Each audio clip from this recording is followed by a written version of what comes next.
तो फिल्म की शुरुआत में हमें सिम्बा द लायन किंग को दिखाया जाता है, जिसकी नाला से शादी होने के बाद एक छोटी बेटी कियारा भी थी। सिम्बा की वाइफ नाला जब एक दिन शिकार के लिए जाती है तो अपना रास्ता भटक जाती है। उसे घर का रास्ता नहीं आता था। वो एक गार के नीचे बैठ गई इस उम्मीद में कि एक दिन सिम्बा उसे जरूर लेने आएगा। उसकी एक्सपेक्टेशन के मुताबिक सिम्बा सच में उसे ढूंढने जा रहा है। वो अपनी बेटी कियारा से कहता है कि तुम बाकी लोगों के साथ साथ रहना और अपना ख्याल रखना, मैं तब तक तुम्हारी मॉम को लेकर आता हूँ। कियारा बाकी जानवरों के साथ एंजॉय ही कर रही थी कि तभी यहाँ पर रफीकी आ गई, जो मूवी में उसके ग्रैंड पा है। कियारा का दिल बहलाने के लिए वो उससे कहते हैं, आओ कियारा, मैं तुम्हें एक कहानी सुनाऊं। ये कहानी है एक लाइन मुफासा की, जो पहले तो एक आवारा जाना जाता था, लेकिन फिर वो एक बादशाह बना। और यहीं से अब असल मूवी का स्टार्ट होता है और हम छोटे लाइन मुफासा को उसके मॉम डैड के साथ देखते हैं। वो बंजर जमीनों में रहती थी। काफी साल बारिश ना होने की वजह से यहाँ के सभी जानवर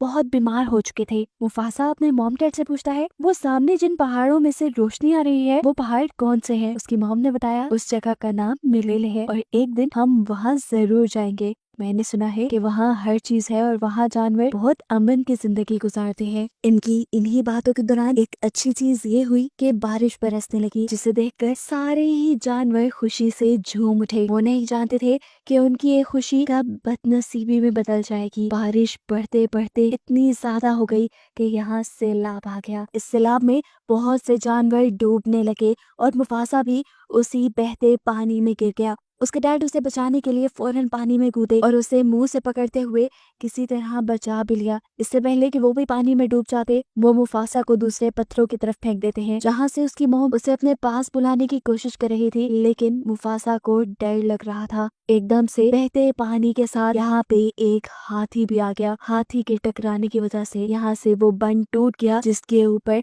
मुफासा खड़ा था और मुफासा एक मर्तबा फिर पानी में डूब गया। किस्मत उसकी अच्छी थी कि उसे पानी में बहती एक लकड़ी मिल गई, जिसके ऊपर चढ़ते हुए उसने अपनी जान बचाई। देखने को मिला कि पानी का बहाव मुफासा को बहाते हुए एक छोटे से तालाब में ले आया, जहाँ उसकी मुलाकात होती है अपने ही जैसे एक छोटे लाइन टाका से। टाका ने यहाँ तैरते हुए मुफासा को देखा तो उसने बताया कि तुम्हारे पीछे बड़े बड़े मगरमच्छ हैं। ये सुनकर मुफासा घबरा गया और वो तैरते हुए किनारे तक आया, जहाँ से टाका उसकी मदद करता है उसे तालाब से बाहर निकालने में। लेकिन अब ऐसा लग रहा था कि देर हो चुकी है। वो मगरमच्छ बिल्कुल उनके करीब थे, लेकिन ठीक वक्त पे यहाँ टाका की मॉम ने आकर उन मगरमच्छों पे गुरा कर उन्हें यहाँ से भगा दिया और ये दोनों बच गए। अब टाका मॉम से कहता है, मॉम हम मुफासा को क्या अपने घर ले चले? लेकिन उसकी मॉम मना कर देती है, क्योंकि उनके ग्रुप का एक रूल था, वो किसी भी आवारा को अपने साथ नहीं रखते थे। तब मुफासा बोला, नहीं मैं आवारा नहीं हूँ, मेरे डैड अपने एरिया के किंग हैं। लेकिन अब वहाँ सैलाब आ गया है और उसी सैलाब में बहते हुए मैं अपने मॉम डैड से दूर आ गया हूँ। उसकी ये दुखी कहानी सुनकर टाका की मॉम भी इमोशनल हो गई और उसे लेकर अपने घर आ गई, जहाँ पर टाका के डैड भी थे, लेकिन वो मुफासा को देखकर और ज्यादा गुस्सा हो गए। गुस्से में उन्होंने भी टाका की मॉम से वही कहा जो टाका की मॉम ने कहा था कि हम आवारा को अपने ग्रुप में नहीं रखते। इधर दोबारा मुफासा बोला, मैं आवारा नहीं हूँ, मैं जानता हूँ मेरे मॉम डैड मुझे ढूंढते हुए एक दिन यहाँ जरूर आ जाएंगे और वैसे भी मैं बहुत टैलेंटेड हूँ, मैं इतना तेज भाग सकता हूँ कि आपको भी रेस में हरा दूं। ये सुनकर किंग बोले, अच्छा ठीक है, अगर ऐसी ही बात है तो तुम टाका को हरा कर दिखाओ, फिर हम तुम्हें अपने ग्रुप में रखने को मान जाएंगे। रेस शुरू हो जाती है और हम देखते हैं कि टाका की स्पीड मुफासा से कहीं ज्यादा थी। वो आगे आगे बढ़ रहा था। एक पॉइंट तो ऐसा भी आया कि मुफासा गलती से पानी में गिर गया। वो डूबने ही वाला था कि ठीक वक्त पे आकर टाका ने उसकी जान बचाई। जिसके बाद जब रेस कंटिन्यू हुई तब भी टाका आगे आगे था। वो चाहता तो बड़ी आसानी से ये रेस जीत जाता, लेकिन उसे एक दोस्त, एक भाई की जरूरत थी। ये कहते हुए उसने अपनी स्पीड कम कर दी और ऐसे मुफासा को ये रेस जीतने दी। ये देखकर टाका के डैड को बहुत गुस्सा आया कि टाका हार गया, लेकिन टाका इस सबसे बहुत खुश था, क्योंकि फाइनली उसकी इस हार से उसे एक भाई, एक दोस्त मिल गया है। वो तो इस चीज पे बहुत खुश था, लेकिन यहाँ उसके डैड उसे समझाते हैं, टाका ध्यान से रहना, ये जिसे तुम अपना भाई समझ रहे हो ये तुमसे तुम्हारा असल भी छीन सकता है। खैर अब दिखाया जाता है कि टाका और मुफासा दोनों ही एक दूसरे की कंपनी बहुत एंजॉय करते थे। जानवरों के साथ खेलते कूदते वो बड़े हो गए। सब कुछ नॉर्मल चल रहा था, लेकिन एक बात जो अब नॉर्मल थी टाका के डैड ने मुफासा को कभी अपने ग्रुप का मेंबर नहीं समझा था। वो उसे आज तक आवारा ही समझते थे।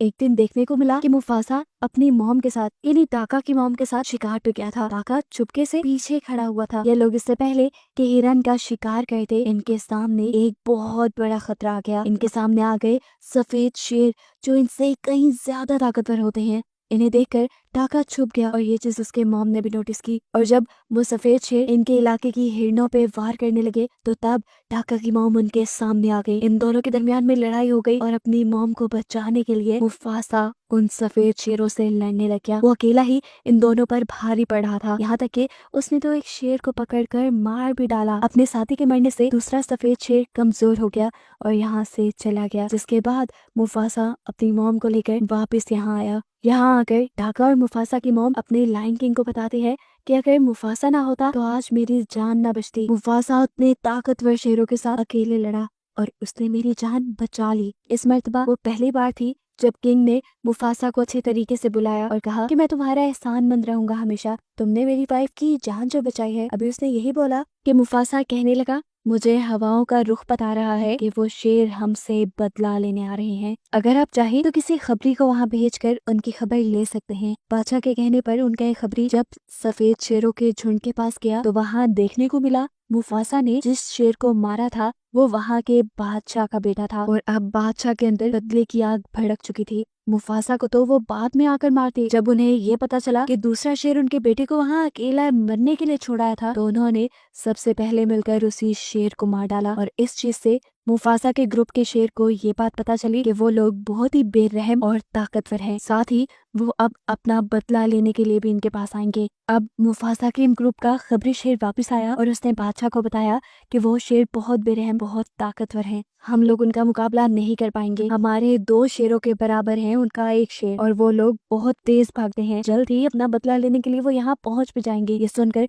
बादशाह बहुत ज्यादा डर गए और उन्होंने टाका से कहा, अगर तुम्हें अगला बादशाह बनना है तो तुम्हें यहाँ से भागना पड़ेगा, नहीं तो यहाँ कुछ नहीं बचेगा और हमारा नामो निशान सब भूल जाएंगे। सुबह का सूरज निकलते ही टाके की मॉम टाका और मुफासा से कहती है, देखो पहाड़ों के दरमियान वहाँ जहाँ से रोशनी आ रही है उस जगह का नाम है मलेले। तुम्हें वहाँ जाना है और तब तक वहाँ रहना है जब तक यहाँ का खतरा टल ना जाए, ताकि ठीक वक्त आने पर तुम अपनी सल्तनत दोबारा संभाल सको।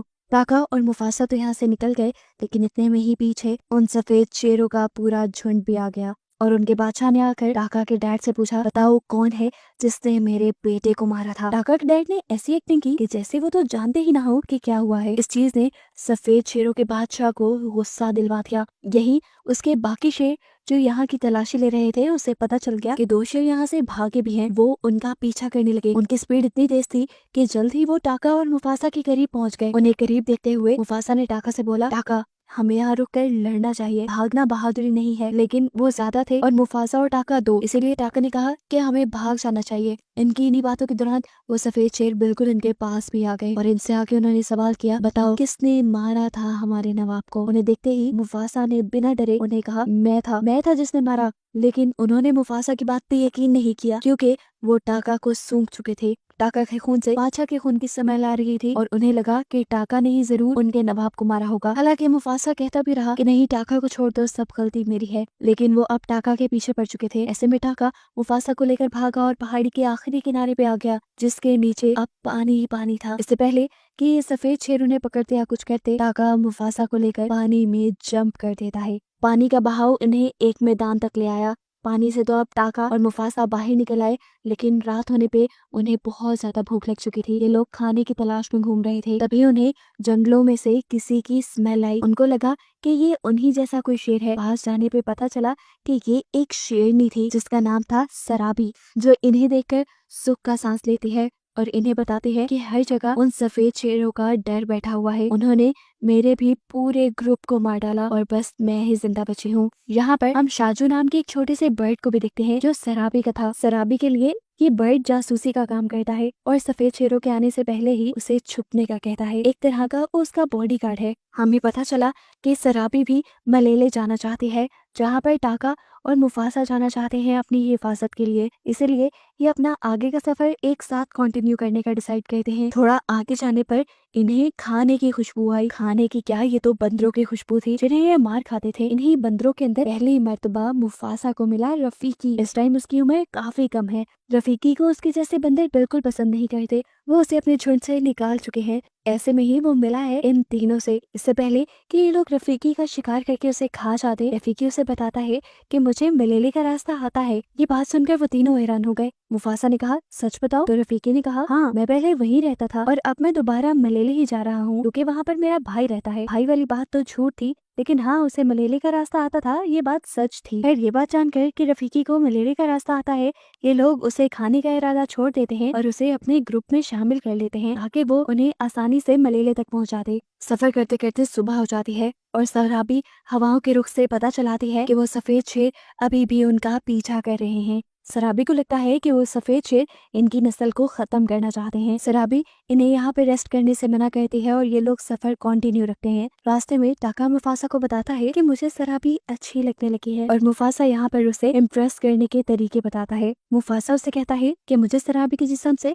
गुलाब के फूलों की खुशबू आ रही थी, तुम जाओ ये बात उसे बताओ। लड़कियों को ये बातें बहुत पसंद आती हैं। उसके कहने के मुताबिक टाका ने ऐसा ही किया और वाकई ये बात सुनकर सराबी टाका से इम्प्रेस भी हो गई। खैर, यहीं पर इनके सामने हाथियों का झुंड भी आ चुका था और अब बहुत सारे सफेद शेर भी इनके बहुत करीब आ चुके थे। असल में सफेद शेर इनके इतने करीब इसलिए आ गए थे क्योंकि वो बड़ी बड़ी छलांगे लगा सकते थे और उन्होंने पहाड़ी इलाका छलांगे लगा लगा के पार कर लिया था, जिसे ये लोग नीचे से पार करते हुए आए थे। अब इन सफेद शेरों से बचने के लिए इन्हें कुछ तो जुगाड़ करना था। शराबी जल्दी से एक पेड़ के ऊपर चढ़ जाती है और वहां पे लगा मधुमक्खियों का छत्ता फाड़ देती है, जिससे हर जगह मक्खियां ही मक्खियां हो गई। इन मक्खियों ने हाथियों को तड़पा दिया और हाथी जब बेहंगम इधर उधर भागे तो सफेद शेर उन हाथियों के दरमियान उलझ गए। ऐसे ही लोग सफेद शेरों से तो बच जाते हैं, लेकिन देखने को मिला सराबी जो दरख्त के ऊपर चढ़ी थी वो वापस उतर नहीं पाई। वो एक टहनी से लटकी हुई थी और अचानक टहनी के टूटने पे वो नीचे हाथियों के झुंड में ही गिर गई। इससे पहले कि हाथी कोई उसके ऊपर पाँव रख देता और वो मर जाती, मुफासा उसकी जान बचाने के लिए पास आया। वो उसे साइड पे करते हुए उसके ऊपर खुद खड़ा हो जाता है और इस तरह उसकी जान बचाता है।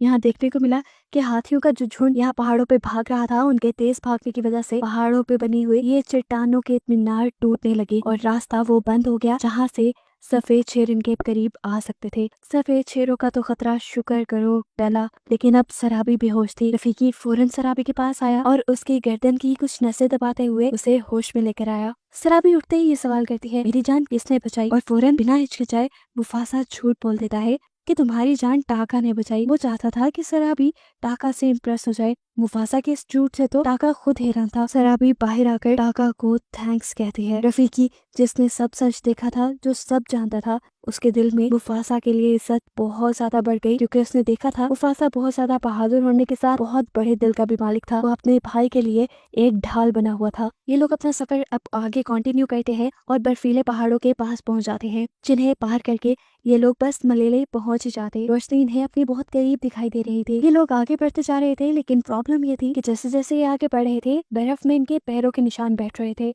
ऐसे में सफेद शेर कभी भी उन्हें देख लेते। तब मुफासा सराबी के बर्ड शाजू से रिक्वेस्ट करता है कि तुम जाकर हमारे पाँव के नीचे की बर्फ को हटाते रहो ताकि वहाँ से सारे निशान मिट जाएं। मुफासा का ये आइडिया बहुत अच्छे से काम कर रहा था। जब सफेद शेर यहाँ पहुंचे तो उन्हें यहाँ पर पैरों के कोई निशान नहीं दिखाई दिए और वो कंफ्यूज हो गए कि अब वो उन शेरों को पकड़ने के लिए किस डायरेक्शन में जाएं। मुफासा की इस आइडिया से तो सराबी भी इम्प्रेस हो गई थी। इसके अलावा भी मुफासा यहाँ पे कई ऐसे फैसले लेता है और ऐसे बहादुरी के काम करता है जिससे सराबी को ये बात पता चल जाती है कि मुफासा ही वो था जिसने अपनी जान पे खेलकर सराबी की जान बचाई थी। उसकी ज़हीन बातों से अब सराबी ने ये भी अंदाजा लगा लिया था कि उसकी जिस्म से आती फूलों की खुशबू को टाका ने नहीं बल्कि मुफासा ने महसूस किया था। इसीलिए अब वो मुफासा की तरफ अट्रैक्ट होने लगी और ये चीज महसूस करते हुए मुफासा उसे ये यकीन दिलाने की कोशिश करता रहा कि नहीं, ये सब काम करने वाला कोई और नहीं बल्कि टाका था। उनकी ये बहस चलती रही। सराबी चाहती थी कि मुफासा कन्फेस करे कि सारे काम उसने किए हैं। उनको ऐसे करीब देखकर टाका जेलस होने लगा और टाका को लगा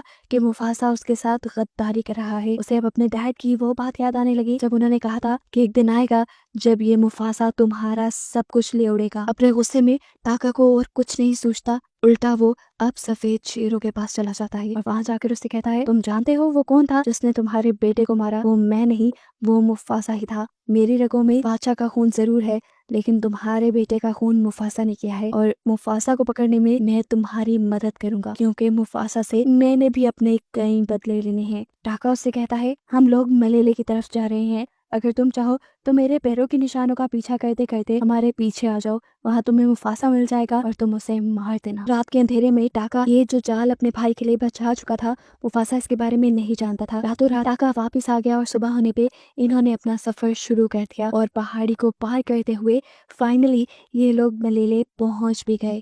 इस जगह को देखकर मुफासा की खुशी की इंतहा नहीं थी, क्योंकि वो हमेशा से इस जगह के बारे में अपनी मॉम से भी पूछा करता था और उसकी दिल से ख्वाहिश थी कि वो अपनी फैमिली के साथ यहाँ पे आता। मुफासा ने नोटिस किया कि यहाँ पे सारे जानवर काफी अमन से एक साथ मिलकर जिंदगी गुजार रहे हैं। कोई लड़ाई नहीं, कोई झगड़ा नहीं। उनका ये सारा अमन 1 मिनट में खराब हो जाता है जब ये सारे जानवर अपने पीछे सफेद शेरों के बादशाह को देखते हैं। असल में ये सारे जानवर भी सफेद शेर के बादशाह से डरते थे, क्योंकि इन सब के नाक में एक वक्त में इसने दम करके रखा हुआ था। मुफासा हैरान परेशान था कि आखिर सफेद शेर उसके पीछे आए कैसे। वो तो अपने निशान मिटाते चले गए थे। वो इस बात से बिल्कुल अनजान था कि इस सब के पीछे उसका अपना भाई टाका ही है। यहाँ ये अब शेर बिना वक्त ज़ाया किए मुफासा के ऊपर हमला कर देता है। वो मुफासा से लड़ ही रहा था कि मुफासा ने पहली मर्तबा तो उसे धक्का देके दूर कर दिया और तब उसके सामने आया टाका और उसे सच्चाई बताई कि ये सब टाका का किया धरा है। सफेद शेर को मुफासा तक लाने वाला और कोई नहीं बल्कि टाका ही है। ये सुनकर अब मुफासा का दिल टूट गया और इसी सब में दोबारा उस सफेद शेर ने उसे उठाकर वहां पहाड़ी से नीचे फेंक दिया। ये मुफासा के लिए अच्छा ही हुआ था। मुफासा जल्दी से एक छोटी सी पहाड़ी के ऊपर चढ़ा और उसने यहाँ सारे जानवरों से कहा कि अगर तुम आज मेरी मदद नहीं करोगे तो देख लेना, ये सफेद शेर एक दिन तुम्हारे बच्चों को खा जाएंगे। अभी भी वक्त है, तुम सब कमजोर नहीं हो। अगर तुम सब मिल जाओ तो उस सफेद शेर का मुकाबला मेरे साथ मिलकर कर सकते हो। ये सुनकर सभी जानवरों के अंदर हिम्मत पैदा होती है और वो भी अपने आप को ताकतवर जानकर अपना एक ग्रुप बना लेते हैं और मुफासा के साथ मिलकर सफेद शेर से अपना बदला लेने की ठान लेते हैं। अब जैसे ही वो सफेद शेर इनके पास आए, सारे जानवरों ने मिलकर उन सफेद शेरों के ऊपर हमला कर दिया। इधर जो शेरनियां थी उन्होंने मुफासा के ऊपर हमला कर दिया और उसे उठाकर एक पहाड़ी से नीचे फेंक दिया, जहाँ पे गिरने की वजह से मुफासा काफी जख्मी हो चुका था। उसको जख्मी हालत में देखकर इस सफेद शेरों के बादशाह को बहुत अच्छा लगा और अब वो मुफासा को खत्म करने के लिए उसके करीब भी आ गया। जाहिर सी बात थी, मुफासा जख्मी भी था और सफेद शेर ज्यादा ताकतवर भी थे, तो मुफासा उस शेर का मुकाबला करने के काबिल तो बिल्कुल नहीं था। बार बार मार खाता देखकर ऊपर से टाका को भी मुफासा के ऊपर रहम आ जाता है। उसे अपने पुराने भाई और अपनी दोस्ती याद आ जाती है, इसीलिए वो मुफासा को बचाने के लिए अब इस कड़े में कूद जाता है। इस टाइम टाका ने आकर सफेद शेर से कहा, तुम उसे छोड़ दो, उसे जाने दो। लेकिन अब सफेद शेर बिल्कुल भी रहम के मूड में नहीं था। वो तो अब बदला ले ही रहा था। उसने जब दोबारा बदला लेने के लिए मुफासा पे हमला किया तो अब सामने टाका आ गया और टाका भी उसके हमले से जख्मी हो गया। इस शेर से लड़ने के लिए अब मुफासा और टाका को एक साथ मिलकर लड़ना था। ये बात वो समझ गए। उनकी इसी लड़ाई के दौरान ऊपर हमें दिखाया जाता है कि पहाड़ों में बहुत बुरा जलजला आ चुका था, जिसकी वजह से पहाड़ शदीद हिलने लगे और ऊपर से पहाड़ों की सतह टूट गई। जहाँ पर मुफासा, टाका और वो सफेद शेर लड़ाई कर रहे थे, वो जगह भी टूट गई और ये लोग जाकर नीचे पहाड़ों के पानी में गिरे। मुफासा ने ऊपर से देखा कि इनके गिरने के बाद एक बहुत बड़ा पत्थर भी इनकी तरफ आ रहा था। उससे बचते हुए वो खुद साइड पे हो गया और उसने सफेद शेर को पत्थर के नीचे धक्का दे दिया। कुछ ही सेकंड में ये पत्थर उस सफेद शेर के ऊपर गिरकर आखिर ये सफेद शेर खत्म हो जाता है। यानी साफ था कि मुफासा और टाका ने अपनी बहादुरी से उस सफेद शेर को हरा दिया था। अब ये देखकर कि हमारा बादशाह मर गया है, बाकी सारे सफेद शेर और शेरनियां डरकर यहाँ से भाग जाती हैं। मुफासा की ये बहादुरी देखकर मलेले के सभी लोग मुफासा को यहाँ का नया बादशाह बना देते हैं। ये जानकर वो बहुत खुश हुआ था। हर जगह मुफासा के ही चर्चे थे और मुफासा का नाम सुनकर अब मुफासा से मिलने के लिए कोई आया। ये मुफासा की मॉम थी, जो इतने बड़े हुए मुफासा को पहचान तो नहीं पाई, लेकिन उसके नाम से उन्होंने उसे पहचान लिया। ये दोनों यहाँ मिलके बहुत खुश हुए और इमोशनल भी, क्योंकि यहाँ मुफासा को पता चला था कि उसके डैड मारे गए हैं। अपनी मॉम से मिलने के बाद यहाँ पर अब टाका आया। टाका मुफासा से जब माफी मांग रहा था तो सभी जानवरों ने ये नारा लगाना शुरू कर दिया कि इसे माफ मत करो, ये गद्दार है। यही सफेद शेरों को यहाँ लेके आया था, ये आवारा हमारे दरमियान में नहीं रह सकता। ये सुनकर मुफासा ने सबको डांटा और बोला, ये मेरा हुक्म है कि टाका यही रहेगा, जब तक मेरी हुकूमत है मेरा भाई टाका मेरे साथ रहेगा। मुफासा की अच्छाई देखकर टाका को अपने अंदर और ज्यादा गिल्ट महसूस होने लगा और उसने मुफासा से कहा, आइंदा कभी मुझे याद नहीं करना। ये कहकर वो वहां से चला गया गुमनाम पहाड़ों में। और मुफासा की ये कहानी यहीं खत्म हो जाती है, जो कि रफीकी कियारा को सुना रहा था। कहानी के खत्म होते ही हमने देखा कि कियारा के डैड उसकी मॉम को भी यहाँ ले आए थे। यहाँ पे कियारा को पता चला कि अब कियारा का एक भाई भी है, जिसे देखकर वो बहुत ज्यादा खुश हुई। और बस इन सबको एक साथ खुश दिखाते हुए ये कहानी यहाँ खत्म हो जाती है।